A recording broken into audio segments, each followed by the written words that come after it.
मतदानाच्या दिवशी सुद्धा महायुतीचे मतदार हे भिवंडीतच। मतदानासाठीच नगरसेवक आज नाशिकमध्ये परतणार। महायुतीला माघार घेतलेल्या गोकुळ गीतेंची अद्यापही धास्ती कायम। गोकुळ गीते प्रसाद हिरेंनी माघार घेतली असली तरी मतपत्रिकेवर नावं कायम आहेत। नरेंद्र दराडे, गोकुळ गीते आणि प्रसाद हिरे यांची नावं बॅलेट पेपरवर आहेत। भिवंडीत झालेल्या ट्रायल मतदानामध्ये महायुतीची 4 मतं बाद झाली। नगरसेवकांना पुन्हा प्रशिक्षण देण्यात आलं।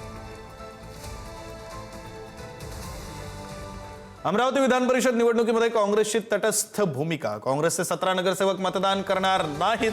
काँग्रेसकडून सर्व नगरसेवकांना व्हीप जारी करण्यात आला। विधान परिषद निवडणुकीमध्ये काँग्रेसची सावध भूमिका। अमरावती विधान परिषद निवडणुकीमध्ये शहर काँग्रेसने तटस्थ राहण्याचा निर्णय घेतलाय आणि या निर्णयानुसार महानगरपालिकेचे सर्व 17 काँग्रेस नगरसेवक मतदान प्रक्रियेत सहभागी होणार नाहीत। पक्षाने या संदर्भात नगरसेवकांना व्हीप जारी करून स्पष्ट निर्देश दिले। मात्र ग्रामीण भागातील काँग्रेसच्या कोणत्याही नगरसेवकांना यावेळी व्हीप जारी करण्यात आलेला नाही।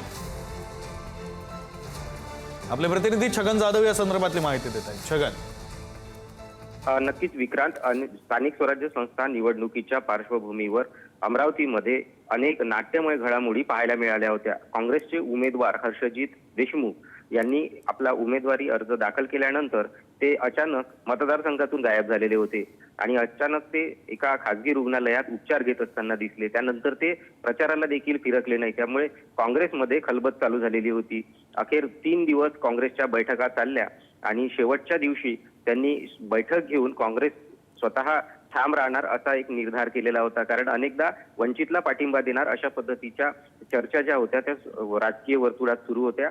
त्यामुळे काल रात्री म्हणजे मतदान प्रक्रियेला काही तास शिल्लक असताना शहर काँग्रेस कमिटीकडून एक व्हीप जारी करण्यात आलेला आहे आणि त्यामध्ये 17ही नगरसेवक या निवडणुकीमध्ये मतदान करणार नाही असा आदेश जो आहे तो देखील जारी करण्यात आलेला आहे। मात्र हा आदेश केवळ शहरापुरता मर्यादित आहे, कारण शहर काँग्रेस कमिटीने हा निर्णय घेतलेला आहे आणि ग्रामीण भागात मात्र हा व्हीप जारी केला नसल्यामुळे काँग्रेस जे मतदार आहेत त्यांच्यामध्ये देखील आता संभ्रम पाहायला मिळतो आहे।